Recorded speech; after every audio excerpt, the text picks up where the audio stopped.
ತಾಯಿಯೊಬ್ಬಳು ತನ್ನ ಮಗುವಿಗೆ ಎದೆ ಹಾಲುಣಿಸುವುದು ಪ್ರಕೃತಿದತ್ತವಾದುದು. ಮಗು ಆರೋಗ್ಯವಾಗಿರಲು ಸ್ತನಪಾನ ಅತ್ಯಂತ ಅಗತ್ಯ. ಮಕ್ಕಳೇ ದೇಶದ ಆಸ್ತಿ.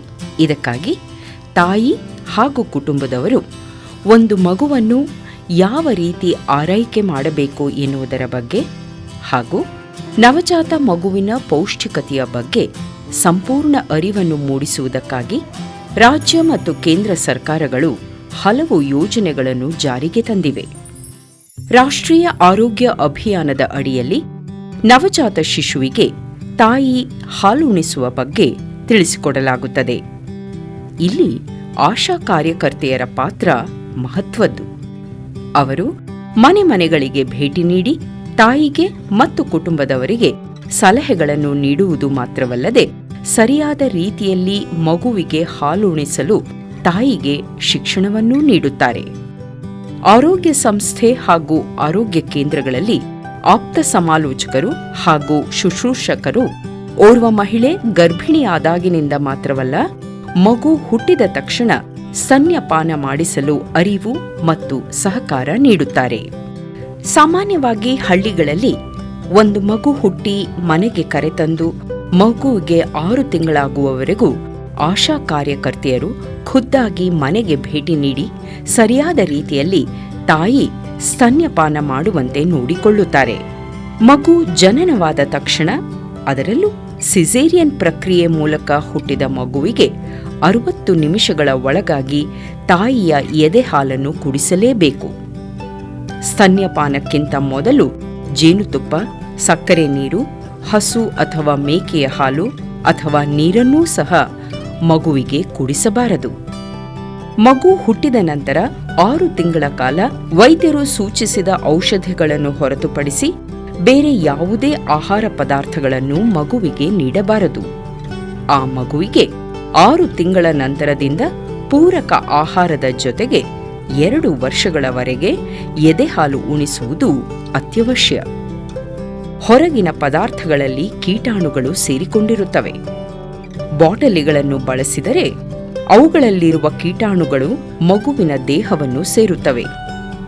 ಬಾಟಲಿಯಿಂದ ಸುಲಭವಾಗಿ ಹಾಲು ಹೀರಲು ಸಾಧ್ಯವಾಗುವುದರಿಂದ ಆ ಮಗು ತಾಯಿಯ ಎದೆ ಹಾಲನ್ನು ಹೀರಲು ನಿರಾಕರಿಸುತ್ತದೆ. ಬಾಟಲಿಯಲ್ಲಿ ಹಾಲು ಕುಡಿಸುವುದರಿಂದ ಮಕ್ಕಳಲ್ಲಿ ಹಲ್ಲುಗಳು ಸರಿಯಾಗಿ ಬೆಳೆಯದೆ ಹುಳುಕು ಆಗುವ ಸಾಧ್ಯತೆಗಳೂ ಹೆಚ್ಚಾಗಿರುತ್ತವೆ. ಹೊರಗಿನ ಪದಾರ್ಥಗಳು ಮತ್ತು ಬಾಟಲಿ ಹಾಲು ಶಿಶುವಿಗೆ ಜೀರ್ಣಿಸಿಕೊಳ್ಳುವುದಕ್ಕೆ ಕಷ್ಟವಾಗುವುದರಿಂದ ಅತಿಸಾರ ಬೇಧಿಯಿಂದಾಗಿ ಅಪೌಷ್ಟಿಕತೆ ಉಂಟಾಗುತ್ತದೆ. ಅಲ್ಲದೆ ಶ್ವಾಸಕೋಶ ಸಂಬಂಧಿತ ಸೋಂಕು ಉಂಟಾಗಿ ಮಗು ಉಸಿರಾಟದ ಸಮಸ್ಯೆಯಿಂದ ಮರಣ ಹೊಂದಲೂಬಹುದು. ಮಗುವಿಗೆ ಹುಟ್ಟಿದ 1 ಗಂಟೆಯ ಒಳಗಾಗಿ ಸಾಧ್ಯವಾದಷ್ಟು ಬೇಗ, ಅಂದರೆ ತಾಯಿಯ ಕಸ ಅಥವಾ ಸತ್ತೆ ಅಂದರೆ ಪ್ಲಸೆಂಟಾವನ್ನು ಹೊರಹಾಕುವುದಕ್ಕೂ ಮೊದಲು ತಾಯಿ ಮಗುವಿಗೆ ಹಾಲುಣಿಸಬೇಕು.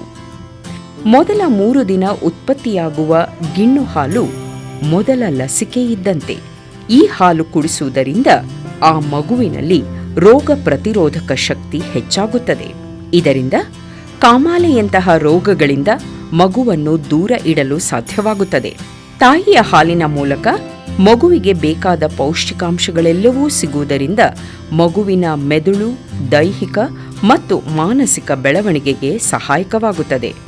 ಮಗು ಎದೆ ಹಾಲು ಹೀರುವ ಪ್ರಕ್ರಿಯೆಯಿಂದ ಮಗುವಿನ ದವಡೆ, ಕೆನ್ನೆ ಹಾಗೂ ಹಲ್ಲುಗಳು ಸರಿಯಾಗಿ ಬೆಳೆಯುತ್ತವೆ ಹಾಗೂ ಜೀರ್ಣವಾಗಲು ಬೇಕಾದ ರಾಸಾಯನಿಕಗಳ ಬಿಡುಗಡೆಯೂ ಆಗುತ್ತದೆ. ತಾಯಿ ಹಾಗೂ ಮಗುವಿನ ಪರಸ್ಪರ ಸ್ಪರ್ಶದಿಂದಾಗಿ ಮಗು ಬೆಚ್ಚಗಿರುತ್ತದೆ. ಜನನದ ತಕ್ಷಣ ಎದೆಹಾಲು ನೀಡುವುದರಿಂದ ಮಗುವಿನ ದೇಹದಲ್ಲಿ ಸಕ್ಕರೆ ಅಂಶ ಕಡಿಮೆಯಾಗುವುದನ್ನು ತಡೆಗಟ್ಟಬಹುದು. ತಾಯಿಯ ಚರ್ಮಕ್ಕೆ ಮಗುವಿನ ಚರ್ಮ ತಾಕುವುದರಿಂದ ಮಗುವಿನ ದೇಹದಲ್ಲಾಗುವ ಉಷ್ಣಾಂಶದ ಏರುಪೇರನ್ನು ತಡೆಗಟ್ಟಬಹುದು. ತಾಯಿ ಮಗುವಿನ ನಡುವೆ ಬಾಂಧವ್ಯ ಗಟ್ಟಿಯಾಗುತ್ತದೆ ಮತ್ತು ಮಗುವಿನಲ್ಲಿ ಒಂದು ಬಗೆಯ ಸುರಕ್ಷತೆಯ ಭಾವನೆ ಬೆಳೆಯುತ್ತದೆ. ಎದೆಹಾಲು ಉಣಿಸುವುದರಿಂದ ಮಗುವಿಗೆ ಬೇಧಿ, ಉಸಿರಾಟದ ತೊಂದರೆ, ನ್ಯೂಮೋನಿಯಾ ಮುಂತಾದ ಸೋಂಕುಗಳನ್ನು ತಡೆಯುವುದರ ಜೊತೆಗೆ ಮಗುವಿನಲ್ಲಿ ಬೊಜ್ಜು, ಬಿಪಿ, ಅಪೌಷ್ಟಿಕತೆ, ಸಕ್ಕರೆ ಕಾಯಿಲೆ ಮುಂತಾದ ತೊಂದರೆಗಳನ್ನು ತಡೆಗಟ್ಟಬಹುದು. ಹೆರಿಗೆಯ ನಂತರ ತಾಯಿಯಲ್ಲಿ ಉಂಟಾಗುವ ಅಧಿಕ ರಕ್ತಸ್ರಾವದ ಸಮಸ್ಯೆಯನ್ನೂ ತಡೆಯಬಹುದು. ಆಕೆಯಲ್ಲಿ ಮುಂದಿನ ಗರ್ಭಧಾರಣೆಯ ಸಮಯದಲ್ಲಿ ಉಂಟಾಗಬಹುದಾದ ತೊಂದರೆಗಳು ಕಡಿಮೆಯಾಗುತ್ತವೆ. ಅಂಡಾಶಯದ ಕ್ಯಾನ್ಸರ್, ಸ್ತನ ಕ್ಯಾನ್ಸರ್, ಮೂಳೆ ಸವೆತ ಮುಂತಾದ ಸಮಸ್ಯೆಗಳನ್ನೂ ತಡೆಗಟ್ಟಬಹುದಾಗಿದೆ.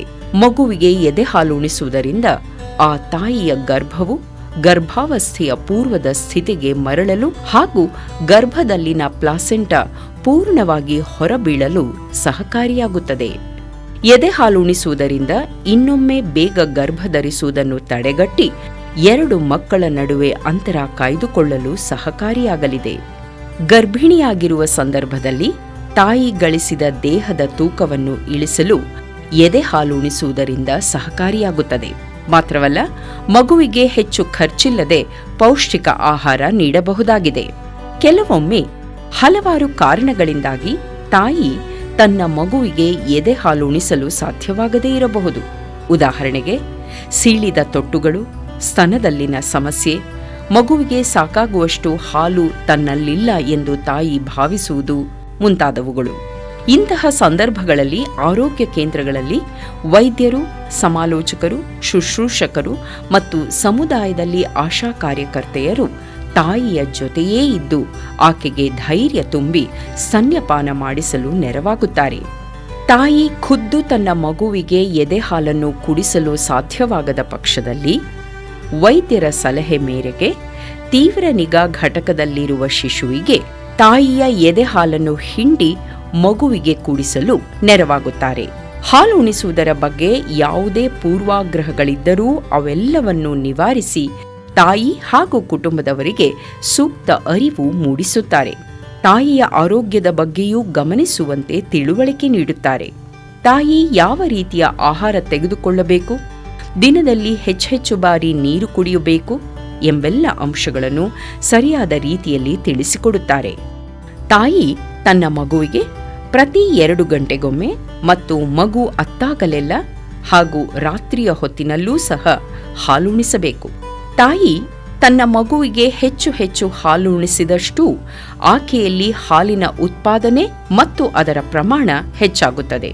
ಕೆಲವೊಮ್ಮೆ ಮಗು ಸರಿಯಾಗಿ ಹಾಲು ಕುಡಿಯುತ್ತಿಲ್ಲವೆಂದಾದರೆ ಅದಕ್ಕೆ ತಾಯಿ ಹಾಲುಣಿಸುವ ರೀತಿಯೂ ಕೂಡ ಒಂದು ಕಾರಣವಿರಬಹುದು. ಮಗುವಿಗೆ ಹಾಗೂ ತಾಯಿಗೆ ಆರಾಮದಾಯಕವಾಗಿರುವ ಭಂಗಿಯಲ್ಲಿ ಕುಳಿತುಕೊಳ್ಳುವುದು ಅತ್ಯಂತ ಅಗತ್ಯ. ಮಗುವಿನ ತಲೆ, ಬೆನ್ನು, ಕೈಕಾಲುಗಳಿಗೆ ಆಧಾರವಾಗುವಂತೆ ತಾಯಿ ತನ್ನ ಮಗುವನ್ನು ಹಿಡಿದಿರಬೇಕು. ತಾಯಿ ತನ್ನ ಸ್ತನದ ಕಪ್ಪು ಭಾಗವನ್ನು ಸಂಪೂರ್ಣವಾಗಿ ಮಗು ಬಾಯಿಯಲ್ಲಿಟ್ಟು ಚೀಪುತ್ತಿದೆಯೇ ಎಂಬುದನ್ನು ಗಮನಿಸಬೇಕು. ಜೊತೆಗೆ ಮಗುವಿನ ಗಲ್ಲ ತಾಯಿಯ ಎದೆಗೆ ಒತ್ತಿರಬೇಕು. ಮಗುವಿನ ಎದೆ ತಾಯಿಯ ಹೊಟ್ಟೆಗೆ ತಾಗಿದಂತೆ ಇರಬೇಕು. ತಾಯಿಯ ಹಾಲುಣಿಸುವ ಭಂಗಿ ಆರಾಮದಾಯಕವಾಗಿದ್ದಾಗ ಮಾತ್ರ ಮಗು ಶಾಂತವಾಗಿ ಹಾಲು ಕುಡಿಯುತ್ತದೆ ಹಾಗೂ ಎದೆ ಹಾಲಿನ ಪೌಷ್ಟಿಕಾಂಶ ಸರಿಯಾದ ರೀತಿಯಲ್ಲಿ ಮಗುವನ್ನು ಸೇರುತ್ತದೆ. ಮಗುವಿಗೆ ಹಸಿವಾದ ತಕ್ಷಣ ಹಾಲುಣಿಸಬೇಕು. ಮಗು ಬಾಯಿ ತೆರೆದು ತಲೆಯನ್ನು ಅತ್ತಿಂದಿತ್ತ ತಿರುಗಿಸುವುದು, ನಾಲಿಗೆಯನ್ನು ಒಳ ಹೊರ ಹಾಕುವುದು, ಕಾಲು ಅಥವಾ ಕೈ ಬೆರಳುಗಳನ್ನು ಚೀಪುವುದು ಮೊದಲಾದ ಕ್ರಿಯೆಗಳನ್ನು ಮಾಡಿದ್ದಲ್ಲಿ ಆ ಮಗುವಿಗೆ ಹಸಿವಾಗಿದೆ ಎಂದು ಅರ್ಥೈಸಿಕೊಳ್ಳಬಹುದು. ಮಗು ಜೋರಾಗಿ ಅಳಲು ಪ್ರಾರಂಭಿಸಿದರೆ ಮಗುವಿಗೆ ಹಸಿವು ಅತಿ ಹೆಚ್ಚಾಗಿದೆ ಎಂದೇ ಅರ್ಥ. ಹಾಗಾಗಿ ತಾಯಿ ಮಗುವಿನ ಚಲನವಲನಗಳನ್ನು ಸೂಕ್ಷ್ಮವಾಗಿ ಗಮನಿಸಬೇಕು. ಮಗುವಿನೊಂದಿಗೆ ಬಹಳ ಹತ್ತಿರದಲ್ಲಿದ್ದು ನಗುತ್ತಾ ಮಾತನಾಡಿಸುತ್ತಾ ಮಗು ತನ್ನ ಹಸಿವನ್ನು ತೋರಿಸಿಕೊಳ್ಳುವಂತೆ ಪ್ರೇರೇಪಿಸಬೇಕು. ಸ್ತನ್ಯಪಾನ ಮಾಡಿಸುವಾಗ ಮಗು ಒಂದು ಬದಿಯಲ್ಲಿ ಸಂಪೂರ್ಣವಾಗಿ ಸ್ತನ್ಯಪಾನ ಮಾಡಿದ ಬಳಿಕವಷ್ಟೇ ಇನ್ನೊಂದು ಬದಿಯಲ್ಲಿ ಸ್ತನ್ಯಪಾನ ಮಾಡಿಸಬೇಕು. ಒಂದೇ ಬದಿಯಲ್ಲಿ ಕನಿಷ್ಠ 15ರಿಂದ 20 ನಿಮಿಷಗಳವರೆಗೆ ಸ್ತನ್ಯಪಾನ ಮಾಡಿಸಬೇಕು. ಇದರಿಂದ ಮಗು ಎರಡೂ ಸ್ತನಗಳಿಂದ ಸರಿಯಾದ ಪ್ರಮಾಣದ ಪೌಷ್ಟಿಕಾಂಶವನ್ನು ಪಡೆದುಕೊಳ್ಳುತ್ತದೆ. ಮಗುವಿಗೆ ಪ್ರತಿ ಬಾರಿ ಎದೆ ಹಾಲುಣಿಸಿದ ಮೇಲೆ ಸುಮಾರು 10 ನಿಮಿಷ ಭುಜಕ್ಕೆ ಒರಗಿಸಿಕೊಂಡು ಬೆನ್ನು ಸವರಿ ಮಗುವಿಗೆ ತೇಗು ಬರುವಂತೆ ಮಾಡಬೇಕು. ಮಗುವಿಗೆ ಎದೆಹಾಲು ಸಂತೃಪ್ತಿ ಕೊಟ್ಟಿದೆ ಎಂದು ತಿಳಿಸುವ ಲಕ್ಷಣಗಳೆಂದರೆ ಮಗು ಎದೆಹಾಲು ಕುಡಿದ ಮೇಲೆ 1-2 ಗಂಟೆಗಳವರೆಗೆ ನಿರಾಳವಾಗಿ ನಿದ್ದೆ ಮಾಡುತ್ತದೆ. ಆ ಮಗು ದಿನಕ್ಕೆ 8-10 ಬಾರಿ ಮೂತ್ರ ವಿಸರ್ಜನೆ ಮಾಡುವುದು ಮತ್ತು ಆ ಮಗುವಿನ ತೂಕ ಕ್ರಮೇಣ ಹೆಚ್ಚಾಗುವುದೂ ಸಹ ಸುಲಕ್ಷಣಗಳು. ನೆನಪಿಡಿ, ಎದೆಹಾಲುಣಿಸಿದ ಮಕ್ಕಳಲ್ಲಿ ಬೇರೆ ಮಕ್ಕಳಿಗೆ ಹೋಲಿಸಿದಾಗ ಬುದ್ಧಿಮಟ್ಟ ಮತ್ತು ಒಳ್ಳೆಯ ನಡವಳಿಕೆ ಪ್ರಬಲವಾಗಿರುತ್ತವೆ.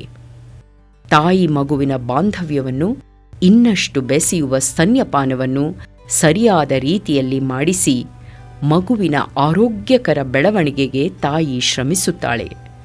ತಾಯಿ ತನ್ನ ಮಗುವಿನ ಉಜ್ವಲ ಭವಿಷ್ಯಕ್ಕಾಗಿ ಇಡುವ ಪ್ರತಿ ಹೆಜ್ಜೆಯಲ್ಲೂ ಸರಕಾರದ ಇಂತಹ ಯೋಜನೆಗಳು ಸಹಕಾರಿಯಾಗಿವೆ.